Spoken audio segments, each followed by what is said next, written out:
weren't even rolling yet, but the fight had already gone nuclear. What was supposed to be a routine family meeting exploded into a moment insiders are calling the most volatile confrontation the Braxtons have ever faced.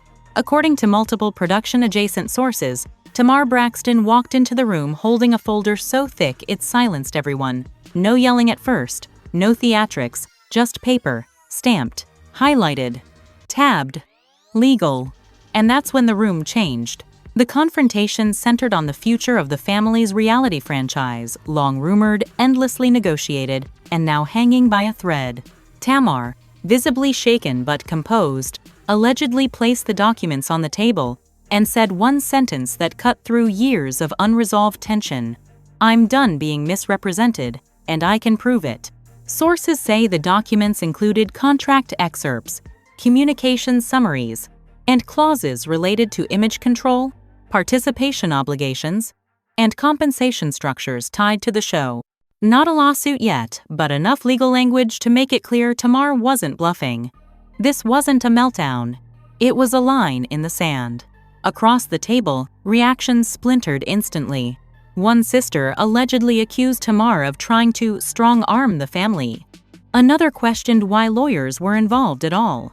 And then there was the silence from Toni Braxton, described by those present as heavy, deliberate, and telling. Insiders say Toni didn't interrupt. She didn't defend. She watched. Closely. The core issue? Control. Tamar has long claimed her narrative gets flattened in edits, her emotional moments amplified without context, and her boundaries ignored for the sake of ratings. The documents, according to sources, outlined specific instances where agreed-upon terms about portrayal and consent were allegedly sidestepped or at least interpreted creatively. Whether intentional or not, Tamar reportedly argued the impact was the same: damage. The sisters pushed back. They argued the show is an ensemble, that no one controls the story alone, and that conflict is part of what audiences expect. But Tamar's response was swift and surgical. She allegedly pointed to clauses about individual approvals, dispute resolution pathways, and language around good faith representation. The message was unmistakable. This isn't personal, it's contractual. Tempers flared. Voices rose. Old grievances resurfaced. Years of family dynamics collided with the cold precision of legal text. At one point, a source claims Tamar stood up and said, "If this continues without change, I won't." Not a threat, an exit. That's when production stepped in. Executives reportedly paused the meeting, citing the need for legal review. Filming schedules were put under evaluation. And just like that, what started as a family disagreement became a business standoff with real consequences. Behind the scenes, speculation exploded. Is the show being retooled? Will contracts be renegotiated? Is Tamar preparing to walk or force a reset? No official statements have been released, but insiders say talks are ongoing and tense. What makes this moment different isn't the argument. For years, viewers have watched the Braxtons navigate love, loss, and loyalty on camera. But this time, the conflict isn't about feelings alone. It's about ownership, boundaries, and who gets to define the story when family and fame collide. And as one source put it bluntly, once lawyers enter the room, nothing goes back to how it was. Whether this confrontation leads to reconciliation, a reboot, or a complete fracture remains to be seen. But one thing is clear, the Braxtons aren't just fighting over a show. They're fighting over legacy. What happened behind closed doors wasn't meant to leak, but once it did, there was no putting the genie back in the bottle. According to multiple insiders close to production, the tension inside the Braxton family had been building for months, simmering quietly beneath polite group chats and carefully worded emails. Everyone knew the reality show conversations were getting complicated.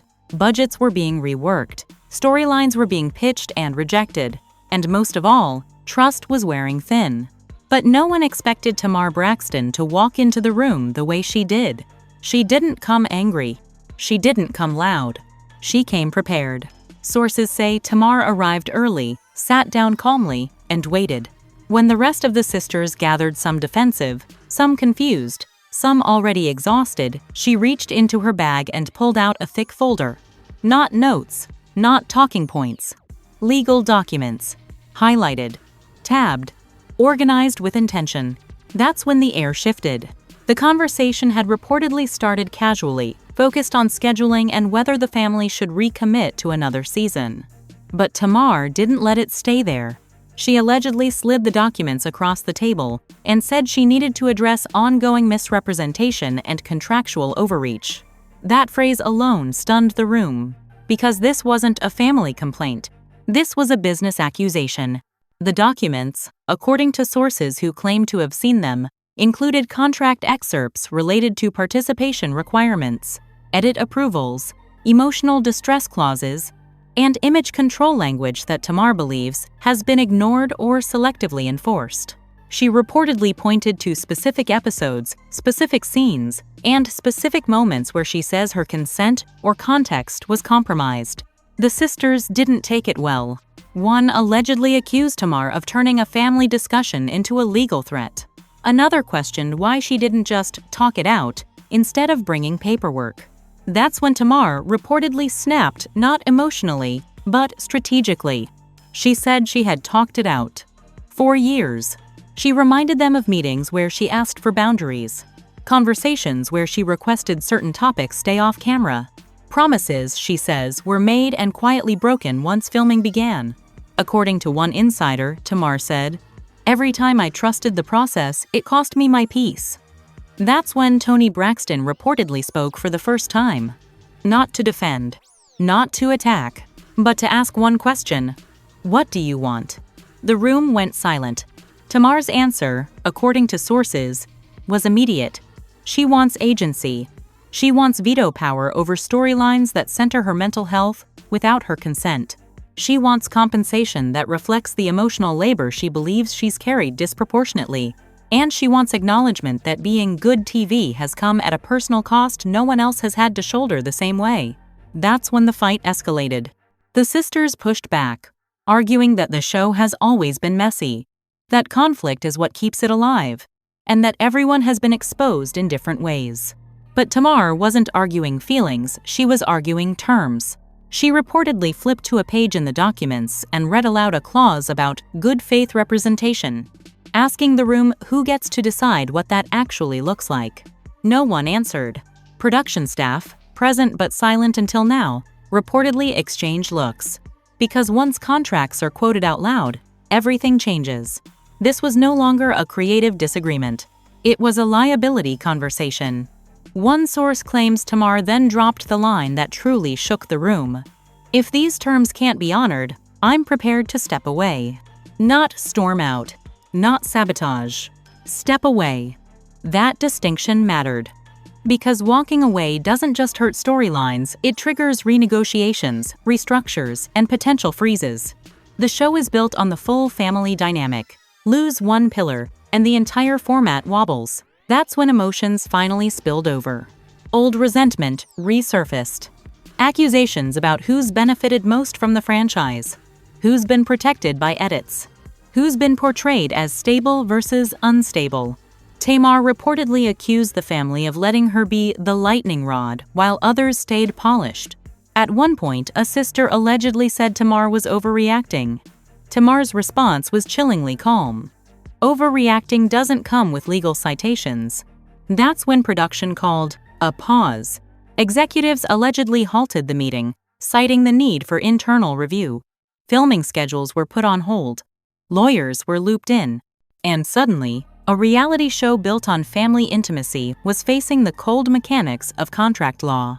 What makes this confrontation different from past Braxton blow-ups is the precision. Tamar didn't come to argue emotions, she came to redefine the rules. And in doing so, she forced everyone in the room to confront a question they'd avoided for years. Is this still a family show, or is it a business that's been costing one member far more than the rest? As the meeting ended without resolution, sources say no one hugged, no one reassured. Everyone left knowing something fundamental had shifted. Because once legal documents enter a family conversation, love is no longer the only currency at the table. And this was just the beginning. By the time the doors closed behind them, the confrontation had already split the family into quiet factions. Sources say the sisters didn't leave together. They didn't debrief in the hallway. They didn't even text. Everyone scattered with their own version of what just happened. And that's when the real battle began, away from the table, away from the documents, and deep inside the machinery of reality television. Because once Tamar Braxton introduced legal language into a family dynamic, the conversation stopped being about hurt feelings and started being about exposure. Not just emotional exposure, but financial, reputational, and contractual risk. Insiders say production immediately went into containment mode. Emergency calls were scheduled. Emails marked urgent started circulating. Executives reportedly asked the same question over and over. How serious is she? Because if Tamar was willing to put her concerns in writing citing clauses, dates, and specific edits, then this wasn't posturing. This was preparation. Behind the scenes, the sisters were being approached individually. Not by each other, but by producers. Each was asked how far they were willing to go, whether they'd support renegotiation, whether they believed Tamar's claims had merit, and most importantly, whether they'd continue filming if the show moved forward without unanimous agreement. That's where the unity fractured. One sister reportedly felt blindsided, insisting the show had always been transparent about its messiness. Another admitted, privately, that Tamar had raised similar concerns in the past, just never with legal backup. And then there was Tony Braxton, whose position was described by insiders as measured but conflicted. Tony, sources say, wasn't dismissive of Tamar's claims. But she also wasn't eager to blow up a franchise that had sustained the family through multiple life transitions. She allegedly emphasized legacy, stability, and the reality that the show, however flawed, had given the sisters control they wouldn't have elsewhere. Tamar's response to that argument was sharp. According to one person present during a follow-up call, Tamar said, "Control without consent isn't control at all." She allegedly pointed out that she's often positioned as the emotional catalyst, the one who cries, yells, storms out, while others are framed as observers. That dynamic, she argued, may boost ratings, but it distorts reality and damages her credibility off-camera. And then she said something that shifted the tone completely. She reportedly asked the room to imagine the show without her volatility, without her reactions, without her being the emotional engine. "If I disappear," she allegedly said, "what's left?" No one answered. That silence was telling, because it forced everyone to confront an uncomfortable truth. The very traits that made Tamar difficult were also the traits that made the show compelling. And now she was asking to be protected from the consequences of that role, or she was prepared to stop playing it altogether. Production didn't push back immediately. Instead, they asked for time. Time to review the documents. Time to assess exposure. Time to explore whether changes could be made without unraveling the format. Filming was officially paused, not canceled, but suspended. And that word alone sent shockwaves through the family. Suspended meant uncertainty. Uncertainty meant money, schedules, and future plans hanging in the balance. As word of the confrontation spread quietly through industry circles, speculation followed. Was Tamar preparing to sue? Was she angling for a spin-off? Was this leverage or a genuine breaking point? No one could agree, because Tamar wasn't leaking. She wasn't hinting online. She wasn't rallying fans. She went silent. That silence, according to insiders, was deliberate. Tamar reportedly told her team she'd said everything she needed to say in writing. From this point on, she wanted her actions to speak. And that decision rattled people more than any public rant ever could. Because reality television thrives on noise. And Tamar was choosing stillness. Meanwhile, the sisters were left grappling with what this meant for them, not just as cast members, but as family. Some reportedly felt betrayed, accusing Tamar of escalating a private issue into a legal standoff. Others quietly admitted they'd benefited from Tamar being the lightning rod, whether consciously or not.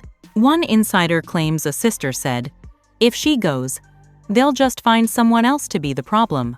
That line hung in the air, because it revealed the real fear. Not losing Tamar, but losing the version of Tamar the show had relied on. As negotiations stalled, production floated potential compromises, adjusted edit approvals, mental health safeguards, revised conflict escalation protocols. But Tamar, sources say, wasn't interested in half measures. She wanted enforceable boundaries or an exit that protected her peace. And that's when the stakes became clear. If Tamar walks, the show doesn't just lose drama, it loses credibility. Because a family reality series built on authenticity can't survive the public perception that one member felt legally compelled to protect herself from it. As days passed without resolution, the sisters reportedly stopped communicating altogether. No group chats, no check-ins, just distance. The kind that grows not from anger, but from uncertainty. Everyone was waiting for the next move. Would Tamar file something formal? Would production cave? Would the sisters close ranks or fracture further? Because the fight was no longer about a show, it was about whether family loyalty can survive when business demands silence, and one voice finally refuses to comply. And as the pause stretched on, one thing became undeniable. Even if the cameras turn back on, the dynamic they captured before is gone forever. What comes next won't be louder. It will be colder. By the time the third phase unfolded, everyone involved understood the same truth, even if no one said it out loud. The fight had already changed the family in ways no edit could fix. The silence that followed the suspension wasn't empty. It was strategic, heavy, and unsettling. According to insiders, negotiations moved into a completely different lane away from producers and into the hands of attorneys, managers, and advisors who had no emotional attachment to family history. What used to be discussed in living rooms was now dissected in emails filled with tracked changes and risk assessments. And that shift alone signaled that the Braxtons were no longer arguing about feelings. They were arguing about precedent. At the center of it all remained Tamar Braxton, who sources say refused to soften her position. She didn't threaten lawsuits, she didn't leak documents, she didn't posture online. Instead, she stood firm on one principle. If the show continued, it would not do so at the expense of her mental health, reputation, or autonomy. That stance made some uncomfortable, especially those who had grown accustomed to the old dynamic. Insiders claim a major concern behind the scenes was optics. If Tamar exited under legal tension, it would raise questions no amount of PR could smooth over. Viewers would ask why, journalists would dig, and the narrative could easily flip from family drama to workplace conflict, even if the workplace was a reality show built on blood ties. That possibility terrified production. Because reality TV thrives on conflict, but it cannot survive the appearance of exploitation. Meanwhile, the sisters were forced to confront their own positions in ways they never had before. Without cameras rolling, there was no performance, no audience to sway. Just uncomfortable self-reflection. Some reportedly began revisiting old episodes, not as viewers, but as subjects, watching how dynamics were framed, how reactions were highlighted, and how Tamar's volatility had become a narrative crutch. One insider described the mood as sobering, especially for Toni Braxton, who was said to be grappling with the weight of leadership versus loyalty. Toni had long been positioned as the anchor, the calm, the center, the stabilizer, but now she was being asked to choose between preserving a franchise and acknowledging that the franchise may have harmed someone she loves. Sources say Toni didn't rush that decision. She reportedly asked hard questions of production, questions about editing choices, about conflict escalation, about why certain moments were replayed while others were buried. And while she didn't publicly side with Tamar, insiders say her tone shifted from defensive to contemplative. That shift mattered, because it signaled to the rest of the family that Tamar's concerns weren't being dismissed outright anymore, they were being examined. Still, resolution didn't come quickly. Lawyers reportedly debated whether amendments could realistically protect Tamar without setting off a chain reaction. If one sister gained veto power, would others demand the same? If portrayal safeguards were formalized, would the show lose its edge? And if Tamar left entirely, would audiences see the remaining dynamic as authentic or fractured? Every option carried risk. As days turned into weeks, the public remained unaware of how close the show was to collapse. No announcements were made, no leaks surfaced. But insiders describe a growing understanding that even if filming resumed, the emotional currency that once fueled the series had been devalued. Because once someone brings receipts to a family fight, you can't pretend it was ever just about feelings. Eventually, a tentative path forward emerged, less a resolution and more a ceasefire. Discussions about restructured participation, clearer boundaries, and mental health accommodations reportedly made progress. But Tamar, sources emphasize, did not celebrate. She didn't view this as a win. She viewed it as a safeguard. And that distinction explains everything. Tamar wasn't trying to dominate her sisters. She wasn't trying to sabotage the show. She was trying to survive it. That reality forced everyone involved to reconsider what the franchise actually represented. Was it a platform for healing, or a pressure cooker that rewarded dysfunction? Was it documenting reality, or shaping it in ways that carried consequences long after the cameras stopped? Those questions don't have clean answers. What is clear, however, is that the Braxtons crossed a point of no return. Even if contracts are revised and filming resumes, the innocence is gone. The assumption that family love alone can withstand the demands of entertainment has been permanently challenged. And perhaps that's the most explosive part of this entire story. Not the confrontation, not the documents, not the fight, but the realization that sometimes the bravest thing someone can do in a family built on visibility is to say, "This costs me too much." Whatever happens next, whether the show returns, rebrands, or fades out, it will do so under a new truth. The Braxtons are no longer just sharing their lives. They're negotiating them. And once that line is crossed, nothing ever looks the same again. If you've stayed this far, understand this: you just witnessed more than reality TV drama. You watched the moment where family, fame, and contracts collide. And that's where most people click away instead of leaning in. This isn't about picking sides. It's about recognizing when entertainment crosses into exploitation, and when silence finally turns into self-protection. Hitting like on this video isn't just support, it's a signal. It tells the algorithm that stories about boundaries, accountability, and ownership deserve just as much attention as chaos and shouting matches. And the comment section? That's where this conversation really lives. Do you think Tamar was right to bring legal documents into a family matter? Or did it go too far? Say it. These conversations matter because they expose how often women are expected to suffer quietly for the sake of family or the show. If you're not subscribed, you're missing the most important part of these stories, the aftermath.